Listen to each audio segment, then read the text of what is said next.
देश की सुरक्षा में जाना चाहते हैं, उनके लिए कोई फॉर्मल सिस्टम नहीं है जो उनको फौज में भर्ती करने के लिए तैयार कर सके। बहुत सारे बच्चे अपने से जाते थे, अपने से तैयारी करते थे, एनडीए की भी तैयारी करते थे, अलग अलग एंट्रेंस की तैयारी करते थे, लेकिन कोई फॉर्मल सिस्टम नहीं था जिसके जरिए बच्चे तैयारी कर सकें। अन्य राज्यों के अंदर कई सारे सैनिक स्कूल थे, दिल्ली के अंदर ऐसा कोई स्कूल नहीं था। तो हमने सोचा दिल्ली के अंदर एक स्कूल होना चाहिए। 1 साल पहले हमने इसकी तैयारी शुरू की। जब तैयारी शुरू की थी तो हमें उम्मीद नहीं थी कि 1 साल के अंदर ही बन के तैयार हो जाएगा और पहला बैच 1 साल के अंदर आ जाएगा। आदरणीय दिल्ली के डिप्टी चीफ मिनिस्टर,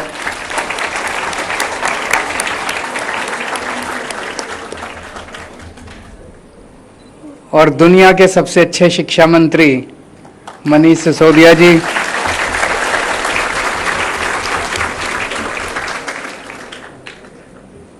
मेरे मंत्रीगण में मेरे कुलीग कैलाश गहलोत जी और नजफगढ़ के एमएलए कैलाश गहलोत जी,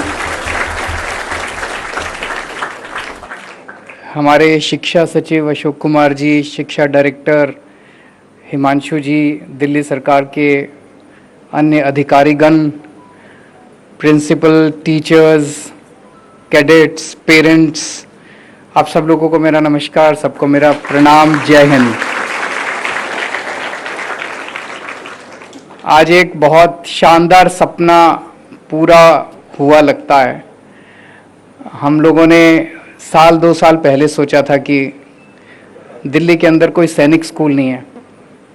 दिल्ली के जो हमारे बच्चे फौज में जाना चाहते हैं, देश के लिए सेवा करना चाहते हैं, देश के लिए मर मिटना चाहते हैं, देश की सुरक्षा में जाना चाहते हैं, उनके लिए कोई फॉर्मल सिस्टम नहीं है जो उनको फौज में भर्ती करने के लिए तैयार कर सके। बहुत सारे बच्चे अपने से जाते थे, अपने से तैयारी करते थे, एनडीए की भी तैयारी करते थे, अलग अलग एंट्रेंस की तैयारी करते थे, लेकिन कोई फॉर्मल सिस्टम नहीं था जिसके जरिए बच्चे तैयारी कर सकें। अन्य राज्यों के अंदर कई सारे सैनिक स्कूल थे, दिल्ली के अंदर ऐसा कोई स्कूल नहीं था। तो हमने सोचा दिल्ली के अंदर एक स्कूल होना चाहिए। 1 साल पहले हमने इसकी तैयारी शुरू की। जब तैयारी शुरू की थी तो हमें उम्मीद नहीं थी कि 1 साल के अंदर ही बन के तैयार हो जाएगा और पहला बैच 1 साल के अंदर आ जाएगा। तो इसके पीछे जितने भी लोग लगे, बहुत लोगों ने इसके लिए मेहनत की, बहुत लोगों ने इसके लिए कोशिश की, उन सब लोगों को मैं तहे दिल से दिल्ली की ओर से और देश की ओर से बहुत बहुत बधाई देना चाहता हूं और शुक्रिया अदा करना चाहता हूं कि आज ये सपना सार्थक हुआ। अभी मैं घूम के आया पूरे स्कूल के अंदर, क्या शानदार स्कूल बना है कि नहीं है? So all of you are very proud कि आप पहला बैच हैं इस स्कूल के, जो इतना शानदार स्कूल, सैनिक स्कूल बना है ये।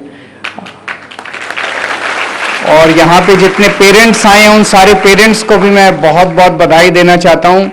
बड़ा टफ कंपटीशन था, मुझे बताया गया 18,000 बच्चों ने अप्लाई किया था। उस 18,000 बच्चों में से आपके बच्चे जो हैं वो क्वालिफाई करके और यहाँ पे पहुँचे हैं। और जब इतना टफ कंपटीशन देके स्कूल में एडमिशन लिया है तो ऊपर वाले से गुजारिश करता हूँ और मुझे पूरी उम्मीद है कि आपके बच्चों का एनडीए में भी होगा और जहाँ जहाँ पेपर देंगे आगे वाले पेपर भी वो जरूर क्लियर करेंगे। मैं भी पढ़ रहा था, एक तो पूरा कंप्लीटली फ्री एजुकेशन है यहाँ पे, सब कुछ फ्री है बच्चों के लिए, ताकि यहाँ पे कोई गरीब और अमीर के बीच का डिफरेंस ना हो सके, किसी को ये ना पता चले कौन किस बैकग्राउंड से आया, सबकी एक जैसा सबका माहौल है। तो जो हम सपना देखा करते थे अपने आंदोलन के टाइम में, मैं और मनीष जी आंदोलन से निकले हुए हैं, हम लोग सोचते थे कि देश के अंदर एक समान शिक्षा प्रणाली होनी चाहिए जिसमें अमीरों के और गरीबों के बच्चे एक साथ बैठ के पढ़ें।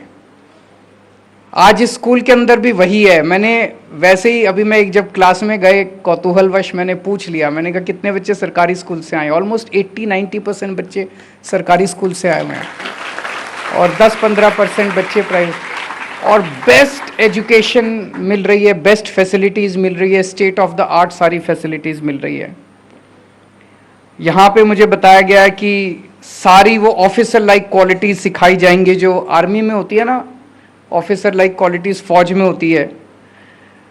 Through individual and group task mock interviews करवाए जाएंगे, साइकोमेट्रिक टेस्ट करवाए जाएंगे, पर्सनालिटी डेवलपमेंट वर्कशॉप्स होंगी। बड़े बड़े स्कूलों में नहीं होता यह सब, आप सबको मिलेंगी ये सब। एनडीए के लिए, नेवल एकेडमी के लिए, यूनिफॉर्म सर्विसेज के लिए जितने एंट्रेंस एग्जाम्स हैं, जितनी एंट्रेंस वो हैं, उनके सब के लिए आपको तैयार किया जाएगा।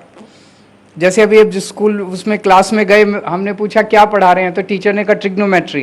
बोले ट्रिग्नोमेट्री पे ज़्यादा ध्यान दे रहे हैं क्योंकि 10 क्वेश्चन ट्रिग्नोमेट्री के आते हैं एनडीए में।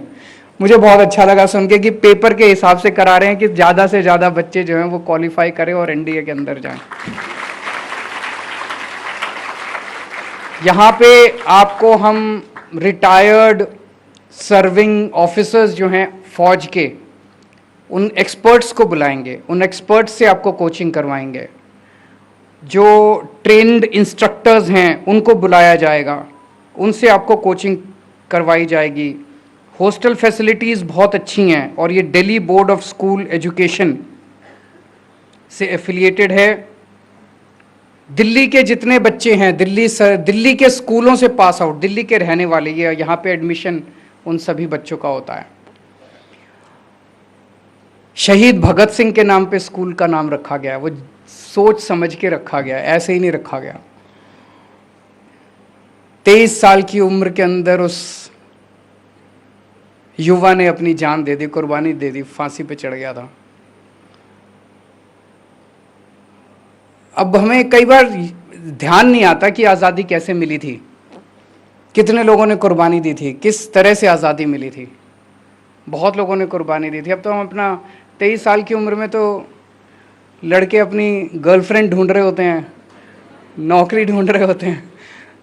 कौन देश के बारे में सोचता है 23 साल की उम्र में? तो शहीद आज़म भगत सिंह के नाम से इस स्कूल को इसीलिए रखा गया कि एक एक बच्चा जो इस स्कूल से निकल के जाए वो देश के लिए मर मिटने का जज्बा लेके जाए, वो शहीद आज़म से इंस्पायर होकर बाहर निकले।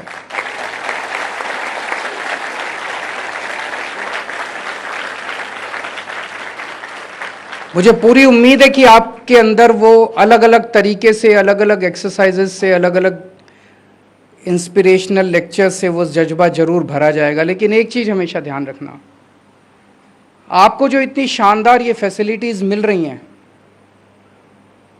इसके अंदर इस देश के गरीब से गरीब आदमी का भी योगदान है। ये आपको सरकार के टैक्स से ये सारी सुविधाएं मिल रही है।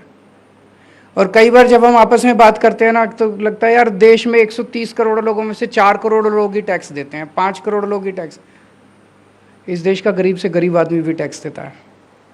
बाजार से जब वो आटा खरीदता है, पेंसिल खरीदता है, पेन खरीदता है, भिखारी भी जब बाजार से चावल या आटा खरीदता है, दाल खरीदता है, तो उसके ऊपर टैक्स लगता है, जीएसटी लगता है, एक्साइज ड्यूटी, तरह तरह के टैक्स लगते हैं। तो एक गरीब से गरीब आदमी भी टैक्स देता है। उस टैक्स के पैसे से सरकार चलती है, उस टैक्स के पैसे से आपका ये स्कूल चलता है।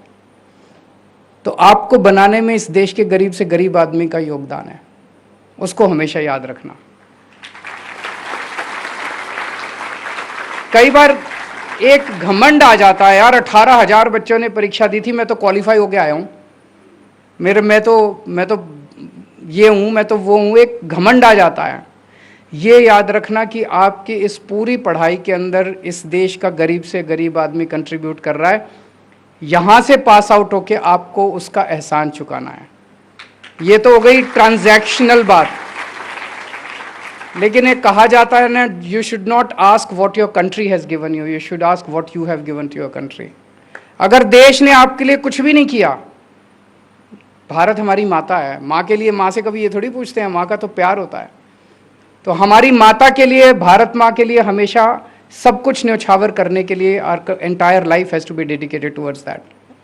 मैं भी आईआईटी खड़गपुर में पढ़ता था, 89 में पास आउट हुआ। जब मैं आईआईटी में पढ़ता था, हमारी ट्यूशन फीस 30 रुपये होती थी, 30 रुपये महीना। आईआईटी की पढ़ाई, वहाँ पे इतनी शानदार लैब्स होती थी, इतनी शानदार फैसिलिटीज़ होती थी, इतना शानदार कैंपस था हमारा आईआईटी में।